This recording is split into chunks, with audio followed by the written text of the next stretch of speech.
welcome to one of our nature trails at the Alice Ferguson Foundation. We're going to take a little walk and make some observations. Let's go.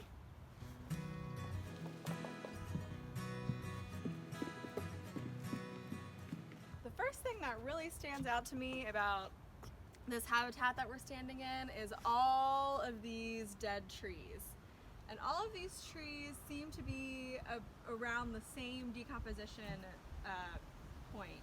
So it tells me that maybe these trees all died at the same time or around the same time. So now we're gonna maybe look a little closer at these dead trees to see if there's any evidence of what might have caused this.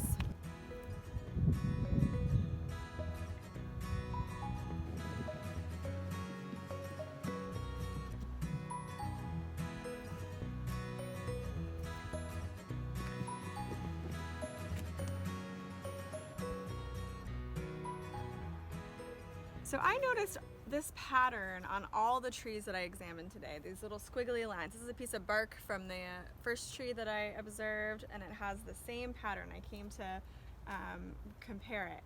So to me, that tells me that there's something that has been burrowing, finding their way into this tree, and leaving these pathways. In this region, we have a really huge problem with a little tiny beetle that looks something like this. This is called an emerald ash borer. Emerald ash borers are a beetle that comes from Asia, and the ash trees in Asia have a natural tolerance. The ash trees and the beetle grew up, evolved in the same environment, and they developed a tolerance toward one another. But our ash trees don't have that tolerance. So now we have these little bugs getting into our trees and making these burrows, eating their way all through the tree,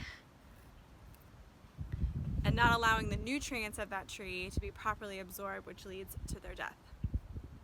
When an organism is introduced into an environment and has a negative impact, we call this a non-native invasive species.